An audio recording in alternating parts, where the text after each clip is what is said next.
Hello friends, welcome back to our YouTube channel. बिल्कुल भी skip करने की गलती मत करना। ये चैप्टर आपको आज एक एक चीज ऐसे सिखा के जाएगा जो आपने पहले बिल्कुल नहीं पढ़ी होगी। तो यूपीएससी एस्पिरेंट्स बिल्कुल ध्यान से इस चैप्टर को देखना और स्किप करने की गलती बिल्कुल भी मत करना। तो जो ये चैप्टर आपका है अंडरस्टैंडिंग लॉज, कानून की समझ। आप लोग क्या जानते हो, पार्लियामेंट सिर्फ कानून बनाती है। अगर आप लोग यही दिमाग में लेके बैठे हुए हो तो ये सबसे बड़ी मिस्टेक्स आप लोगों की निकलेगी। तो इस बार इस लेक्चर को स्किप मत करना। सिर्फ और सिर्फ पार्लियामेंट लॉज नहीं बनाती है, ये बात अपने दिमाग में बैठा लो। और यही क्वेश्चंस यूपीएससी ने प्रीलिम्स में पूछा गया है और आधे से ज्यादा बच्चे यानी 99% बच्चों के वो क्वेश्चन जो है वो गलत हो जाते हैं। क्यों हो जाते हैं? क्योंकि वो ये समझ के चलते हैं कि ओनली पार्लियामेंट मेक्स लॉ। तो आज आप इस चैप्टर के बारे में बहुत सारी चीजें जानने वाले हो और उसके साथ साथ आप लोग जब एंड तक जाओगे तो प्रीलिम्स के question, prelims oriented questions, mains answer writing practice, आप लोग सब चीजें कर पाओगे। ध्यान से देखना। और हम लोग बीच बीच में क्वेश्चंस की प्रैक्टिस भी करेंगे। प्रीलिम्स के मेंस आंसर क्वेश्चंस की मैं प्रैक्टिस जरूर करवाऊंगी। तो दिल खोल के बिल्कुल आराम से बैठना, बिल्कुल ध्यान से समझना। ओके, तो स्टार्ट करते हैं चैप्टर को। तो चैप्टर है अंडरस्टैंडिंग लॉज। अंडरस्टैंडिंग लॉज का मतलब है कानून को समझ, कानून की समझ। तो मैं आपको ना रियल लाइफ एग्जांपल से लेके चल रही हूँ, तो रियल लाइफ एग्जांपल समझना बिल्कुल अच्छे से। आप लोगों ने कभी कानून को फॉलो किया है? कभी लॉज फॉलो किए हैं आप लोगों ने? देखो, जब कभी भी आपका भाई या फिर आपकी बहन स्कूटी पे, बाइक पे या फिर कहीं जा रहे हैं, पापा जी, ताऊ जी कोई भी जा रहे हैं, तो वो क्या पहनते हैं? अपने साथ में क्या लेते हैं? हेलमेट लेते हैं। क्या लेते हैं? हेलमेट लेते हैं। क्यों लेते हैं? हेलमेट के साथ साथ लाइसेंस भी लेते हैं। ये सब चीजें क्यों? ताकि वो ट्रैफिक पुलिस से ना पकड़े जाए। ये रूल कैसे बन गए? ट्रैफिक पुलिस क्यों खड़ी है वहां पे? हमें हेलमेट ले जाने की क्या जरूरत है? हम तो वैसे भी तो जा सकते हैं। तो ये कानून, जो ट्रैफिक पुलिस वहां पर खड़ी है, जो आपका चालान काटेगी क्योंकि क्या नहीं है? हेलमेट नहीं है, तो वो कानून जो बनाए गए हैं वो पार्लियामेंट संसद में तो बनाए गए हैं। उसके साथ साथ 2 से 3 बॉडीज और है जो कानून बनाती है। तो ध्यान से बैठे रहिए। तो सबसे पहले आप लोगों ने अपने आसपास के भी कानून देखा ना? ये क्या देखा? क्या देखा आप लोगों ने कि अगर कोई हेलमेट पहन के नहीं गया और ट्रैफिक पुलिस वाले ने पकड़ लिया तो वो चालान काटेगा ही काटेगा। क्या सरकार को कोई मजा है आपको सताने में कि वो अगर आप हेलमेट नहीं लेके आए तो वो उन्होंने चालान काट दिया? नहीं, वो लोग आपकी सेफ्टी के लिए कानून बनाते हैं, लॉज बनाते हैं, ताकि आप अपने घर में क्या रहे? सेफ रहे। अपने बाहर भी अगर आप लोग जा रहे हो तो सेफ्टी से जाए, ताकि आपको कोई प्रॉब्लम ना हो। आप सभी को पता है एक्सीडेंट, दुर्घटना इतनी ज्यादा हो रही है, हद से ज्यादा हो रही है। अगर हम लोग अपनी सेफ्टी ही नहीं लेके चलेंगे, हम हेलमेट लेके नहीं चलेंगे बेटा, अगर क्या होता है कि अगर एक्सीडेंट हो गया तो सीधा चोट किस पर लगेगी? सर पर। और अगर ज्यादा सर पर चोट लग गई, ज्यादा तेजी से कहीं लग गया तो सर फटकर तुरंत क्या हो जाएगी? डेथ हो जाएगी। तो इसीलिए पार्लियामेंट ने, सरकार ने क्या सोचा, संसद ने क्या सोचा कि अगर लोगों के इतने ज्यादा एक्सीडेंट्स हो रहे हैं और वो मर भी रहे हैं, तो क्यों ना हम उनको हेलमेट दे, उनको सेफ्टी दे, ताकि लोगों की डेथ ना हो, लोगों की जिंदगियां बच सके। क्या कानून बनाने का समझ आया? ताकि हमारे जनता के जो लोग हैं, हमारे देश के जो लोग हैं, सेफली अपना आराम से जिए। उसके साथ साथ आपने देखा होगा सीट बेल्ट पहननी है कार में जाके। ये तो आप लोगों ने कानून देखा जो आप लोग फॉलो भी कर रहे हो ना? अब मैं कानून बताती हूँ आपको। मैं क्या बनाऊंगी? कानून बताती हूँ आपको। क्या कानून बता रही हूँ वो ध्यान से सुनना। कानून क्या है? आप लोगों ने कभी किसी को, अपनी बहन को ही सुना होगा, झगड़े में पानी नहीं दिया उसने और वो बोलता है कि भाई मैं ही बारिश हूँ उस घर का, थोड़े दिनों में तो चली जाएगी। तो वो क्या बोलती है? नहीं, मेरा भी हिस्सा है इस घर में, मैं भी हूँ, तो ज्यादा बारिश मत कर। तो ये क्या है? वो क्या बोलने की कोशिश कर रही है? उसके दिमाग में कहां से आ गया? बेटों को ही तो क्या मिलती थी बेटा? जो भी पापा जी की जमीन जायदाद जो भी होती थी उनमें हिस्सा सिर्फ और सिर्फ बेटों को मिलता था, सन्स को मिलता था। लेकिन अब क्या है? अब डॉटर्स को भी मिलेगा और जो फार्मर्स या फिर जो भी बेटा फादर है या फिर जो भी हस्बैंड है उनकी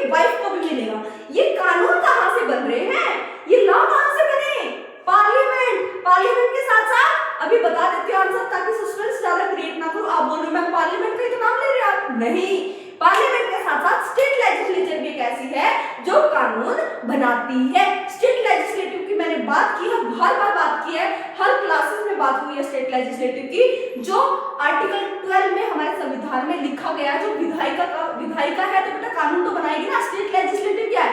कानून बनाने वाली क्या है? विधायिका है, तो वो भी बना रही है। अब मैं आपको जो चीजें बताना चाह रही हूँ वो ध्यान से सुनना। आपकी बहन ने बोला मेरा भी हिस्सा है इस घर में, तो ज्यादा मत बोल, ज्यादा बोलने की जरूरत नहीं है, क्योंकि मेरा भी हिस्सा है, मैं भी ले सकती हूँ। ये कानून बनाया गया लड़कियों की सुरक्षा के लिए, क्योंकि इकोनॉमिकली स्टेबल नहीं है लड़कियां, नहीं हो पाती है, कहीं अपने घर गृहस्थी में रह जाती है। फिर कई बार क्या हो जाता है, उनकी कुछ भी घरेलू हिंसा की वजह से कुछ भी हो सकता है, उनका डिवोर्स हो गया, अब वो इकोनॉमिक स्टेबल नहीं है, उनके उस पर सर पर छत नहीं है, तो वो जाएगी कहाँ? क्योंकि हिस्सा तो उसे मिला नहीं। मायके वाले बोलते ससुराल तुम्हारा घर है, ससुराल वाले बोलते तुम्हारे मायके वाले नहीं कर दिया, तो लड़कियों का तो घर है ही नहीं कहीं। तो इसीलिए सरकार ने सोच समझ के ये कानून बनाया कि हर एक डॉटर, हर एक महिला को क्या मिलेगा? अपना अधिकार मिलेगा, राइट टू प्रॉपर्टी का जो है हक दिया जाएगा, किनको भी, लड़कियों को भी दिया जाएगा, ताकि वो उनके सर पर छत तो रहे, उनका हिस्सा तो मिले, उनका अधिकार तो ना मरे। क्या ये लोग ये कानून आप लोगों ने पढ़े हैं? मैं पढ़ाऊंगी, मैंने जो बोर्ड पे लिखा हुआ है मैं पढ़ाऊंगी, लेकिन मैं आपके दिमाग में रिकॉल करवा रही हूँ। क्या ये कानून आप लोगों ने पढ़े हैं? पढ़े ना हो, जाने होंगे, सुने होंगे कहीं ना कहीं से। अब मैं आपको बताती हूँ घरेलू हिंसा के बारे में, जो सबसे ज्यादा चला हुआ है, प्रचलन में होता है।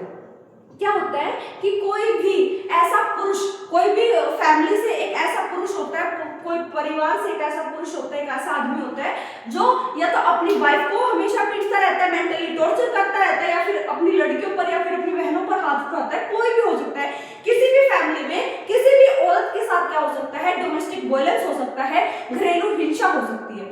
अब वो लेडी कब तक, वो लेडीज, वो औरतें कब तक सहेंगी घरेलू हिंसा? डेली मारपीट होना, डेली उनको मेंटली टॉर्चर करना, इंजरीज होना, कब तक सहन करेंगी? इसीलिए हमारे संसद में, हमारे स्टेट लेजिस्लेटिव में क्या बनाया गया? कानून बनाया गया, अगर कोई डोमेस्टिक वायलेंस करता है तो तुरंत जेल में जाएगा। क्या ये कानून नहीं सुने आप लोगों ने? अब रिकॉल हो रहा है, कुछ कानून की समझ आ रही है? अगर आ रही है तो आज हम इस चैप्टर को बिल्कुल अच्छे से तैयार करेंगे, तो बिल्कुल बैठे रहे, बिल्कुल ना उठे, क्योंकि हम अभी प्रीलिम्स और मेंस के क्वेश्चंस भी यहीं पर करने वाले हैं। तो अब करते हैं स्टार्ट है। देखो, अगर मैं जानना चाहूं हम इस चैप्टर में क्या करने वाले हैं, क्या कानून सब पर लागू होते हैं? क्या कानून, क्या लॉज सब पर लागू होते हैं, सब पर अप्लाई होंगे? कोई एक ऐसा इंसान नहीं है जिसके पास लागू नहीं होंगे, ये देखना है। सेकंड है, नए कानून किस तरह बनते हैं भाई? नए कानून जो आते रहते हैं, ये वो बोलते हैं भाई ये कानून बन गया, वो कानून बन गया, कैसे बन गए? कुछ तो प्रोसेस होगी, ये भी जानेंगे। उसके बाद है थर्ड, अलोकप्रिय और विवादास्पद कानून। इसका मीनिंग है वो कानून, ऐसा सरकार ने ऐसे कुछ कानून बना दिया जो लोगों को पसंद नहीं आया, जो जनता को पसंद नहीं आया, जो जनता को क्या पहुंचा रहा है, हानि पहुंचा रहा है, कुछ भी तरह से हो सकता है, मेंटली टॉर्चर कर रहा है, तो उसको हम बोलेंगे अलोकप्रिय या फिर विवादास्पद कानून। उसके बाद हम पढ़ेंगे विधि आयोग क्या है। विधि आयोग के बारे में भी आप लोग यहाँ पर जानेंगे। क्या चैप्टर का ओवरव्यू आपको मिला कि हम पढ़ने क्या वाले हैं? तो ध्यान से बैठे रहे, स्किप करने की तो गलती बिल्कुल ना करें। हाँ जी, तो अब अगर हम इस चैप्टर की बात कर ही रहे हैं, क्या कानून सब पर लागू होते हैं, ये जो हम देखेंगे, तो मैं छोटे से कानून, छोटे से लॉज और बता देती हूँ ताकि आपको याद रहे। वोट देने का अधिकार किस किस को है? कमेंट सेक्शन में बताएं। वोट देने का अधिकार किनको है, किन लोगों को है, वो कमेंट सेक्शन में आप लोग बताएंगे, क्योंकि मैं बहुत बार पिछले लेक्चर्स में भी, पिछले चैप्टर्स में भी मैं आपको बता चुकी हूँ, तो ये तो आप कमेंट सेक्शन में बताएंगे। वोट देने का अधिकार किन किन को है, ठीक है? उसके बाद शादी करने की जो एज है वो कितनी है, मेल के लिए और फीमेल के लिए, ये भी आप लोगों को कमेंट सेक्शन में बताना है।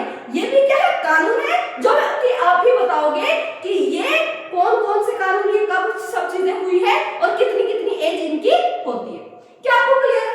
क्वेश्चंस मैंने दे दिए, अब आप कमेंट सेक्शन में बताएंगे। क्लियर है? अब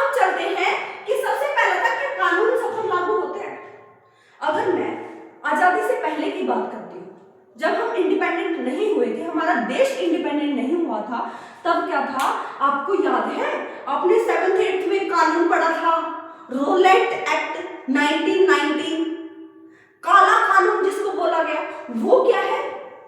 अंग्रेजों ने एक ऐसा कानून क्यों बना दिया जिसको काला कानून कहना पड़ा? काला कानून से ये जो शब्द बना है, इससे आपको कुछ अन्याय, कुछ आपको विरोधीपन नजर आ रहा है?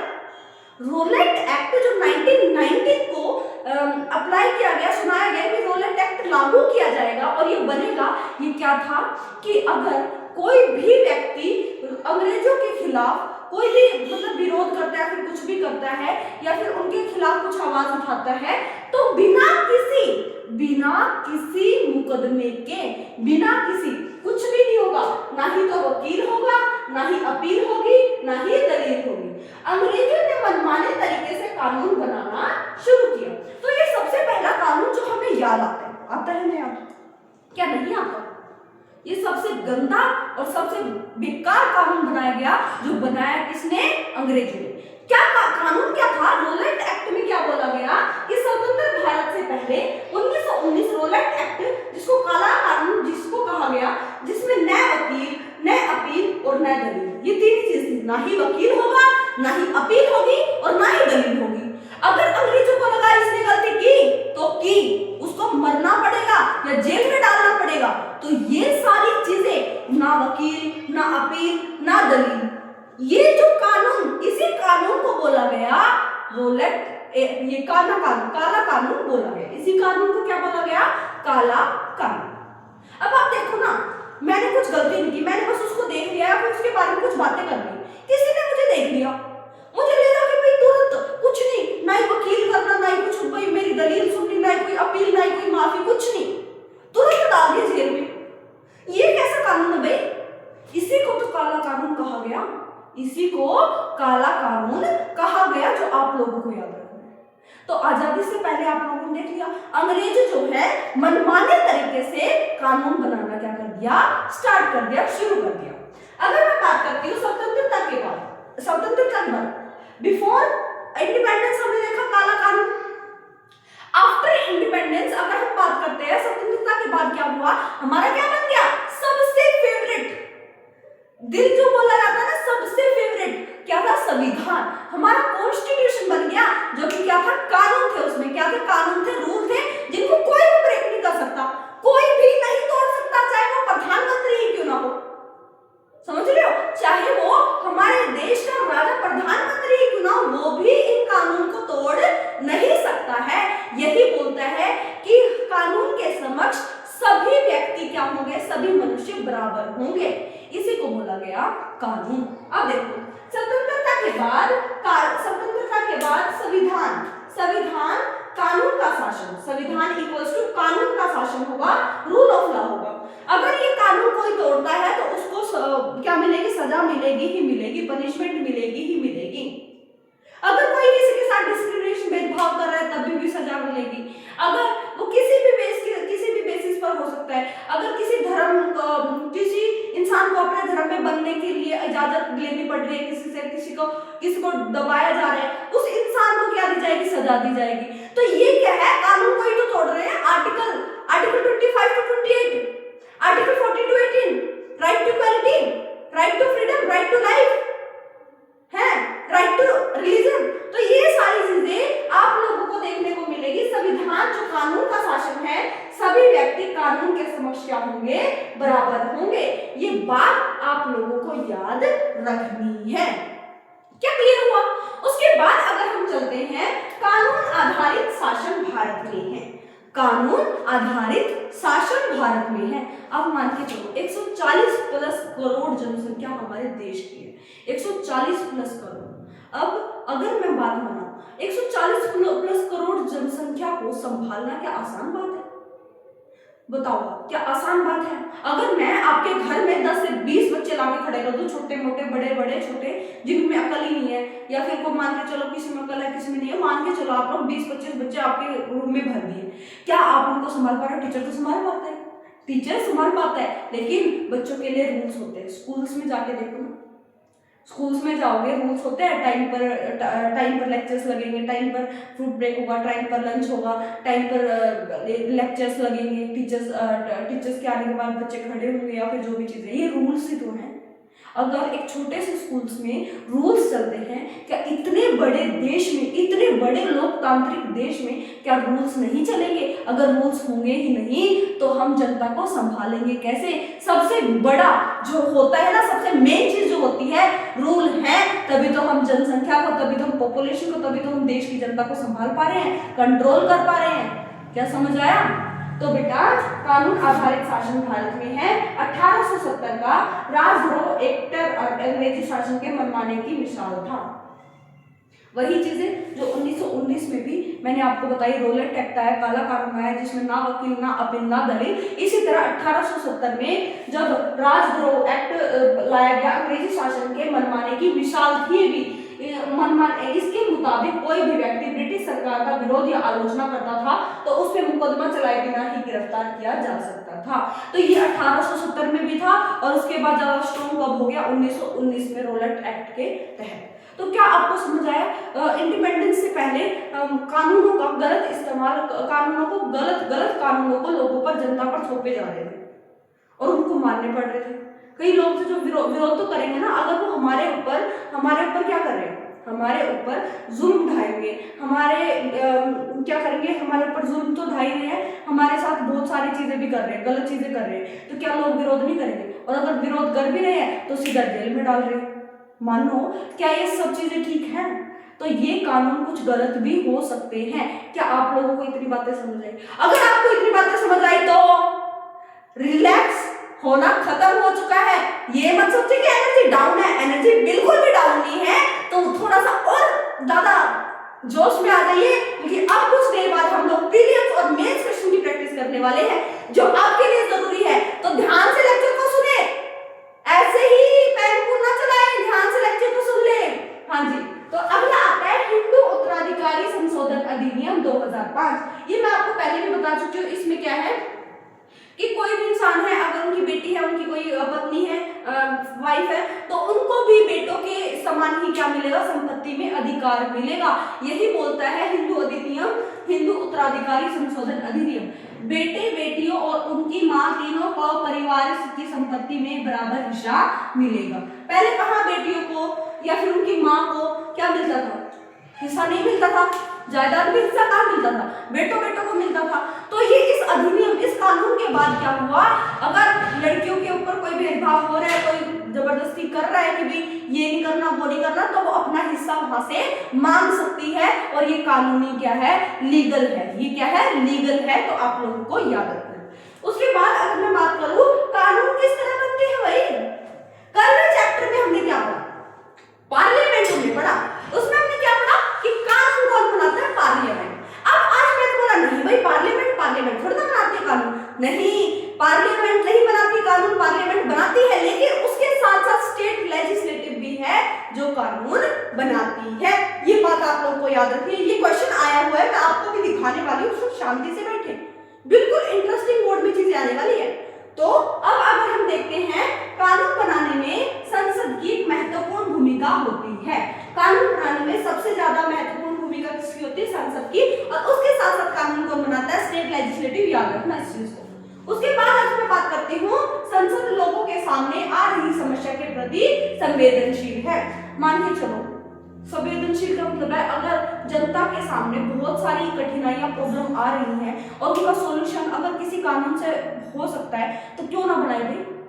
संसद यही तो देखती है कि हमारे जनता को, हमारे देश की जनता को किस चीज से प्रॉब्लम हो रही है, तो उसी का तो हल निकालेंगे। तो हल निकालने के लिए संसद क्या बनाएगी? कानून बनाएगी। अब मैं बता देती हूँ क्या है। डौरी के केस आप लोगों ने सुना होगा, क्लास 7 का जो चैप्टर था मैंने पढ़ाया हुआ है। सत्य रानी की जो डॉटर थी उसको डौरी की वजह से, दहेज की वजह से मार दिया गया, वो भी जला दिया, मार दिया गया। अब आप देखो, ये जो कानून, ये जो दहेज की वजह से लोगों को, ये महिलाओं को, अपनी बहुओं को मार रहे थे, अगर इस पर रोक ना लगाई जाती तो आज भी देश में बहुत सारी जो महिलाएं वो मरती रहती। अभी भी मरती हैं, लेकिन बहुत कम 1% चांसेस होंगे जिसमें ये सब चीजें हो रही हैं, क्योंकि अब तो सरकार ने, अब तो संसद ने हमें ये राइट्स दे दिए हैं कि अगर हमारे साथ कुछ भेदभाव हो रहा है तो हम जाके रिपोर्ट लिखवा सकते हैं, सरकार को बता सकते हैं कि हमारे साथ ये अन्याय हो रहा है। तो जो ये कानून जो संसद बनाती है, जो भी कानून बनाती है, वो देश के भले के लिए बनाती है, देश की जनता ताकि बिल्कुल चैन से सो पाए, अच्छे से सो पाए, अच्छे से रिलैक्स हो, तो इसीलिए कानून बनाए जाते हैं। और सबसे बड़ा एग्जांपल डाउरी का मैं ले सकती हूँ, या फिर डोमेस्टिक वायलेंस का, या फिर महिलाओं को जो उनमें परिवार की जमीनों में हिस्सा नहीं मिलता था, जायदाद में, ये सबसे मेन लॉ जो कानून सरकार ने बनाए हुए हैं, जो सबसे बेस्ट कानून है, जो लेडीज को बिल्कुल क्या कर देते हैं, शांत कर देते हैं कि भी हाँ उनके ऊपर छत रहेगी। क्या इतनी बातें समझ आती हैं? तो संसद जो कानून बना रही है, उनकी संसद लोगों के सामने आ रही समस्या के प्रति संवेदनशील है। उदाहरण के तौर पर घरेलू हिंसा, घरेलू हिंसा के बारे में मैंने आपको अभी अभी बताया कि क्या होता है कि अगर कोई पुरुष अपनी फैमिली में किसी औरत पर, किसी महिला पर हाथ उठाता है या फिर मारपीट करता है, उसके साथ साथ मान के चलो क्या हो सकता है कि अगर वो उसको मेंटली टॉर्चर कर रहा है तो ये भी डोमेस्टिक वायलेंस में ही आता है। अगर मेंटली भी टॉर्चर कर रहा है तो भी वो डोमेस्टिक वायलेंस में आता है। अगर वो लेडीज चाहे तो जाकर क्या लिखवा सकते हैं, रिपोर्ट लिखवा सकती है, पुलिस स्टेशन जा सकती है ताकि उसको सजा मिले, उसकी गलती का पता चले उसको। तो ये सारे कानून किसने बनाए? हमारे संसद में बने हैं, जो किन्होंने बनाए? जो प्रतिनिधि हमने चुने। क्या इतनी बातें समझ आई? स्टेट लेजिस्लेटिव भी कानून को बनाती है। उसके बाद अगर मैं बात करूं नागरिकों की आवाज कैसे तक पहुंचेगी, टीवी हो गया, न्यूज़पेपर हो गया, रेडियो हो गया, सोशल मीडिया हो गया के जरिए सुनी और व्यक्त की जाती है। यानी कि कोई भी कानून बन गया, हमें कैसे पता चल जाता है? कानून तो वहां बना, हमें कैसे पता चला? Social media, TV, radio, newspaper. तो इन सब चीजों का मतलब क्या होता है? हम अपने विचारों को व्यक्त कर सकते हैं और औरों की सुन सकते हैं। मैं भी अगर मैं आपको चैप्टर पढ़ा रही हूँ, ये सब चीजें बता रही हूँ, तो वो किसके थ्रू पढ़ा रही हूँ बेटा जी? Social media. क्या है? Social media. तो आप लोग अगर जानोगे तो हम व्यक्त कर सकते हैं। नागरिकों की आवाज कौन सा है? TV, newspaper, radio, social media के जरिए सुनी और व्यक्त की जाती है। अब आता है कंट्रोवर्शियल या फिर अलोकप्रिय लॉ। कंट्रोवर्शियल, कंट्रोवर्सी का मतलब क्या होता है भाई? अलोकप्रिय, हमें पसंद ही नहीं आया भाई कानून। ये कैसा कानून है? देश आजाद होने से पहले काला कानून आया, अलोकप्रिय था बेटा, नहीं था ना, हमारे भले के लिए नहीं था, हमें नुकसान पहुंचाने के लिए था, उसे तो बोलेंगे कंट्रोवर्शियल या फिर अलोकप्रिय कानून। मैं इसकी डेफिनेशन अगर मैं बताती हूँ, कई बार संसद एक ऐसा कानून बना देती है जो बेहद अलोकप्रिय साबित होता है। यानी कि संसद ने बनाया तो सोच समझ के ही होगा ना कानून की, भाई ये अच्छा होगा जनता के लिए, लेकिन वो अलोकप्रिय साबित होता है। वो क्या होता है? कंट्रोवर्शियल साबित होता है। मान के चलो अग्निवीर का जो कानून ये आया था, रूल बना था कि 4 साल तक जो है आर्मी में जा सकते हैं, अग्निवीर की तरफ से था, उसके बाद वो घर बैठे हुए। ये क्या मतलब है? ये जो कानून बनाया गया अभी है, लेकिन इसमें सबसे ज्यादा जो परेशानी आई, ये हमें, हमारी जनता को ही तो आई परेशानी, ये अलोकप्रिय कानून साबित हुआ। तो ये सारी चीजें क्या है? इन्हीं को बोलते हैं कंट्रोवर्शियल लॉ, जिसपे जो है जनता एग्री नहीं करती, क्योंकि उनके भले के लिए नहीं होगा ना वो चीजें, उनको दिक्कत दे रहे हैं, तभी तो उनको प्रॉब्लम, उनको इश्यूज आ रहे हैं, तो तभी उसको क्या बोला गया? कंट्रोवर्शियल या फिर अलोकप्रिय। अब लास्ट जो हमारे पास आता है वो आता है law commission of India. Law commission of India को बोलते हैं विधि आयोग। क्या बोलते हैं? विधि आयोग। विधि आयोग क्या है? हमारे संविधान में कानून बना दिए गए, रूल्स बना दिए गए, भाई ये फॉलो होंगे ही होंगे। अब मान के चलो हमारा देश 100 साल, हमारे देश को आजाद हुए कितने साल हो गए भाई? 75 से 80 के बीच में हो रहे हैं, मान के चलो 75 से 80 के बीच में ही है देश आजादी। अब आप देखो पहले जो कानून बनाए गए, क्या पता वो आज के टाइम पर फिट ना बैठते हो, वो आज के टाइम पर आज के लोगों को प्रॉब्लम दे रहे हो, समस्या क्रिएट कर रहे हो, तो उन कानून में संशोधन किए जा सकते हैं। जुडिशरी भी संशोधन कर सकते हैं, पार्लियामेंट तो करेगी, लेकिन जुडिशरी कानून नहीं बनाती है, लेकिन उनको रोक सकती है, उन कानून को क्या कर सकती है? रोक सकती है। तो ये सारी चीजें अगर मैं आपको बता रही हूँ, तो ये लॉ कमीशन ऑफ इंडिया जो विधि आयोग है, क्या करती है? अगर किसी को कानून, किसी को कुछ भी बदलना है, कुछ कॉन्स्टिट्यूशन में या फिर कुछ भी बदलाव लेके आने हैं, तो अमेंडमेंट्स करने पड़ेंगे, संशोधन करने पड़ेंगे। अगर संशोधन नहीं किए तो वही कानून लागू किए जाएंगे जो पहले से है। अगर आपने कोई चेंज करना है, हमारा जो कॉन्स्टिट्यूशन है वो लचीला है, उसमें फ्लेक्सिबल है, अगर उसमें चेंजेस होना चाहते हैं, जरूरत है, आज की जनता को जरूरत है, तो चेंजेस हो सकते हैं और उन चेंजेस करने के लिए पार्लियामेंट, संसद बैठी हुई है, जुडिशरी बैठी हुई है ना।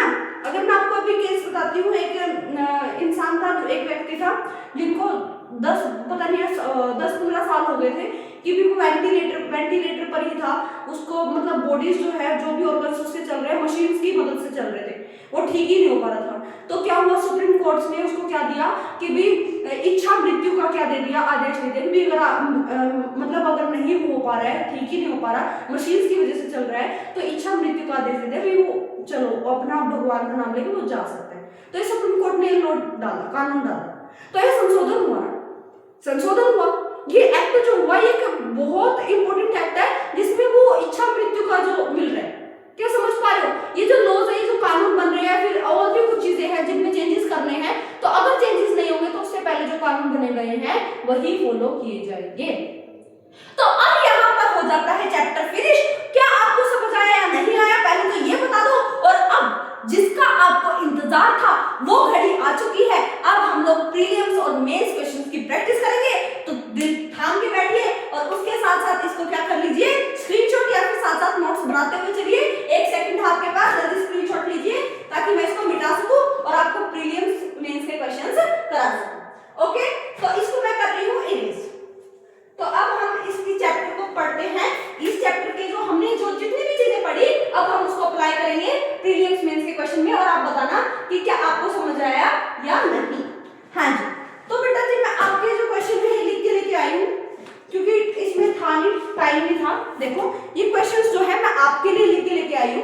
अब मैं ये क्वेश्चंस आपको पढ़ूंगी, बताऊंगी और आपको इन क्वेश्चंस की क्या देनी है, आंसर देने हैं, और मैं लिख भी देती हूँ, क्वेश्चन लिख भी देती हूँ। क्वेश्चन है बेटा, what is the main purpose of law. Question first है, what is the main purpose of law. कानून बनाने का क्या महत्वपूर्ण है, कानून बनाने का जरिया तो बना लिया हमने, कानून बना लिया, लेकिन वो क्या रोल प्ले कर रहा है, कितनी बड़ी भूमिका है उसकी, ये आपको बताना है। What is the main purpose of law, क्या है, टू गिव पनिशमेंट ओनली। कानून का मतलब है पनिशमेंट दे देना, सिर्फ और सिर्फ पनिशमेंट दे देना। सेकंड ऑप्शन है to regulate and control society, ताकि हम अपनी सोसाइटी को आराम से चला पाए और उस सोसाइटी को कंट्रोल भी कर पाए। उसके बाद है इलेक्शन कंडक्ट कराने के लिए कानून बनाए जाते हैं, और उसके बाद है जुडिशरी को कंट्रोल करने के लिए कानून बनाए जाते हैं। फर्स्ट ऑप्शन है कि पनिशमेंट देने के लिए कानून बनाए गए। सेकंड ऑप्शन है कि regulate and control society, society को कंट्रोल करने के लिए, रेगुलेट करने के लिए कानून बनाए गए। और थर्ड है इलेक्शन कंडक्ट करने के लिए बनाए गए। और फोर्थ है जुडिशरी को पनिशमेंट करने के लिए बनाए गए, कंट्रोल करने के लिए बनाए गए। बताओ, दिमाग लगाओगे थोड़ा सा, दिमाग लगाने की क्या चीजें हैं कि पनिशमेंट, कानून यानी कि पनिशमेंट, बिल्कुल भी नहीं। अगर हम फर्स्ट की बात करें, पनिशमेंट तो नहीं, बिल्कुल भी नहीं, पनिशमेंट तो देता ही नहीं ना कानून, तोड़ोगे तो जुडिशरी पनिशमेंट देगी ना।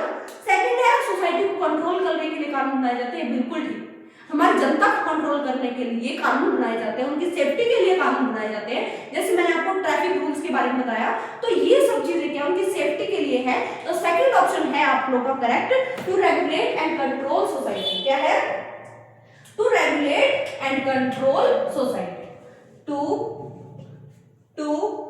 Regulate and control society, and control society. क्या इतनी बातें समझ आई? सेकंड क्वेश्चन अगर हम देखें, सेकंड क्वेश्चन दिया हुआ है, मैं आपको बता देती हूँ सेकंड क्वेश्चन क्या है। सेकंड क्वेश्चन है हु मेक्स लॉ, कानून कौन बनाता है। देखो मैंने स्टार्टिंग में बोला था कि प्रीलिम्स में क्वेश्चंस पूछे गए हैं, तो आपको जवाब देना पड़ेगा। मैंने बोला था स्किप मत करना, तो स्किप करना भी नहीं था। हु मेक्स लॉ, कानून कौन बनाता है। फर्स्ट ऑप्शन है हु मेक्स लॉ, पहले मैं लिख देती हूँ, क्वेश्चन क्या है, हु मेक्स लॉ, कानून कौन बनाता है। फर्स्ट ऑप्शन है आपके पास पार्लियामेंट, फर्स्ट ऑप्शन है पार्लियामेंट, संसद बनाती है। सेकंड ऑप्शन है स्टेट लेजिस्लेटिव, सेकंड ऑप्शन है स्टेट लेजिस्लेचर। और थर्ड ऑप्शन है आपके पास, थर्ड ऑप्शन है जुडिशरी, थर्ड ऑप्शन क्या है, जुडिशरी।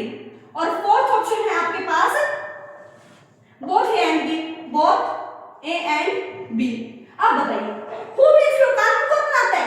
कल मैंने बताया पार्लियामेंट बनाती है, आज भी बताया पार्लियामेंट बनाती है। लेकिन जुडिशरी कानून बनाती है नहीं। जुडिशरी क्या देती है, जो रूल ब्रेक करता है उसको पनिशमेंट देती है। तो ये क्या हो गया, पार्लियामेंट भी होगा, स्टेट लेजिस्लेचर भी होगा। तो आंसर करेक्ट हो गया बोथ ए एंड बी, जो आप लोगों को ध्यान में रखना है। मैंने पहले ही बोला था स्किप मत करना। अब जो स्किप करके आए होंगे उसको समझ नहीं आएगा, तो ध्यान से देखते जाना। अगर समझ ना आया हो तो पीछे लेक्चर रिवर्ट करो और देखो। अब आते हैं थर्ड क्वेश्चन। थर्ड क्वेश्चन के ऊपर मैं बात करती हूँ, what is meant by rule of law. कानून बनाने का मतलब क्या है, what is meant by rule of law. हाँ जी, तो अगर मैं इसकी बात करती हूँ कि कानून बनाने का मीनिंग क्या है, मतलब क्या है कानून बनाने का, कि सुप्रीम जो राजा होगा वो क्या होगा, बिल्कुल सुप्रीम होगा भाई, उसको कोई नहीं हट सकता, उसको कोई नहीं पनिशमेंट दे सकता। सेकंड है कानून के समक्ष सारे इक्वल होंगे, हर एक व्यक्ति समान होगा। और आप लोग ध्यान से सुनते, लेक्चर जब मैंने पढ़ाया तो ये सारी चीजें पढ़ा चुकी हूँ, तो आंसर भी वही बच्चा दे पाएगा जिसने चैप्टर बिल्कुल ध्यान से देखा होगा। अब है all are equal before law, हर एक इंसान, हर एक व्यक्ति कानून के समक्ष क्या है, इक्वल है, समान है। ओनली पुअर फॉलो लॉ, बिल्कुल जो बेटा गरीब इंसान है वो लॉ को फॉलो करेंगे, कानून को फॉलो करेंगे। Fourth, government is about law, government जो है वो कानून से ऊपर है। बताओ आंसर क्या होगा, आंसर होगा all are equal before law, यानी कि सब लोग कानून के समक्ष क्या है, इक्वल है। ये बात आप लोगों को याद रखनी है, और मैंने लाइन लिखी है, अगर आप पीछे रिवर्ट करोगे, रिवर्स करके देखना, मैंने ये लाइंस लिखी है बोर्ड पे कि हर एक व्यक्ति कानून के समक्ष क्या है, बराबर है। अगर हम बात करते हैं क्वेश्चन नंबर 4, प्रीलिम्स के क्वेश्चन से ध्यान से देखना, प्रैक्टिस क्वेश्चंस करा रही हूं। हाँ जी, अब आता है आपके पास which of the following is an example of unjust law. Unjust law का एग्जांपल कौन सा है भाई, अनजस्ट लॉ। अनजस्ट लॉ का मीनिंग है बेटा जब कहीं पर भेदभाव हो रहा हो, अनजस्ट लॉ का मीनिंग बताना है। कौन सा एग्जांपल है बताओ, ट्रैफिक लॉ, जो ट्रैफिक रूल्स बनाए गए हैं वो अनजस्ट लॉ है, किसी के साथ भेदभाव कर रहे हैं। सेकंड है एजुकेशन लॉ, शिक्षा नीति, शिक्षा लागू करवा रहे हैं, तो क्या ये गलत है। थर्ड है डिस्क्रिमिनेटरी लॉ, यानी कि किसी के साथ भेदभाव कर रहे हैं, ये कानून बना दिया गया। फोर्थ है टैक्सेशन लॉ, तो अनजस्ट लॉ क्या हो गया, डिस्क्रिमिनेटरी लॉ। क्या हो गया, डिस्क्रिमिनेटरी यानी कि भेदभाव का जो कानून है वो क्या है, अनजस्ट लॉ है। भेदभाव का जो कानून है वो क्या है, अनजस्ट लॉ है। ये बात आप लोगों को याद रखनी है। क्या ये क्वेश्चन समझ आए, मैं प्रीलिम्स के क्वेश्चंस आपको प्रैक्टिस में करा चुकी हूँ, यही ऐसे क्वेश्चंस आपको देखने को मिलेंगे, और प्रैक्टिस भी आपको इनकी करनी है, और भी करनी है। हजारों प्रैक्टिस करो, इतनी प्रैक्टिस करो कि आप बिल्कुल परफेक्ट हो जाओ, समझ रहे हो। हर बार प्रैक्टिस करो, इन 4 क्वेश्चन से कुछ नहीं होगा, हर बार प्रैक्टिस करते रहो। अब अगर मैं आपको मेंस के क्वेश्चंस दे रही हूँ, मेंस के क्वेश्चन ही रेज कर रही हूँ पहले तो इसको, और अब मैं आपको बताऊंगी मेंस क्वेश्चंस के बारे में। मैं आपको क्वेश्चन दे रही हूँ, अब आपको करके लेके आने, होमवर्क दे रही हूँ। प्रीलिम्स की क्वेश्चन प्रैक्टिस मैंने करा दी है, अब आपको होमवर्क दे रही हूँ 2 क्वेश्चन जो आपको करने हैं। 2 क्वेश्चन कौन से, ध्यान से देखना। हाँ जी, फर्स्ट क्वेश्चन है आप लोगों का, rule of law is the foundation of a democratic society. Question 1 है rule of law is the rule of law is the foundation of a democratic society. Foundation of a democratic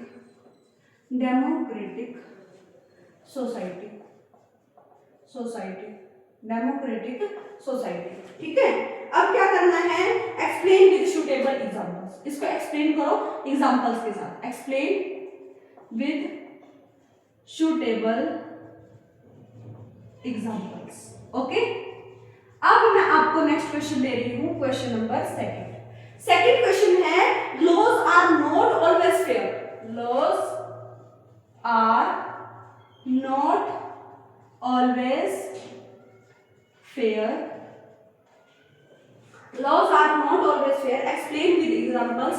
आपको example के तौर पर आपको इसको बताना है, explain with examples, और एटलीस्ट आपको 150 वर्ड्स तो जरूर लिखने हैं। एटलीस्ट आपको 150 वर्ड्स जरूर लिखने हैं दोनों क्वेश्चंस के। और क्वेश्चंस करने का, अटेम्प्ट करने का तरीका बता देती हूँ, ध्यान से सुनो। ध्यान से क्या है, जब आप कानून के बारे में पढ़ रहे हो, कानून के बारे में पढ़ रहे हो तो सबसे पहले लॉ की डेफिनेशन दे दो, रूल की डेफिनेशन दे दो। उसके बाद बताओ डेमोक्रेटिक कंट्री में, डेमोक्रेटिक सोसाइटी में कानून का क्या महत्व है, क्या फाउंडेशन है, एग्जांपल के साथ बताना है। क्या कानून हमेशा फेयर होंगे, क्या कानून हमेशा हमारे लिए सही होंगे, क्या वो अलोकप्रिय कंट्रोवर्शियल नहीं हो सकते। सेकंड क्वेश्चन में आपको जवाब देना है। यहाँ पर आपका चैप्टर हो जाता है फिनिश। यहाँ पर मैंने जितना प्रॉमिस किया था, मैंने आपसे प्रीलिम्स के क्वेश्चंस में अटेम्प्ट करवा चुकी हूँ, मेंस क्वेश्चंस में आपको प्रैक्टिस दे चुकी हूँ और आपको बता भी चुकी हूँ जैसे चैप्टर में मैंने बताया था वैसे आपको क्वेश्चंस को अटेम्प्ट करना है। अगर आपको ये चीजें समझ आई हैं तो मैं उसके लिए धन्यवाद करती हूँ आप लोगों को, अगर आपको चीजें समझ आई हैं। तो अब हम नेक्स्ट लेक्चर में मिलते हैं नेक्स्ट चैप्टर के साथ। तब तक के लिए टाटा बाय बाय, रेस्ट कीजिए। ओके।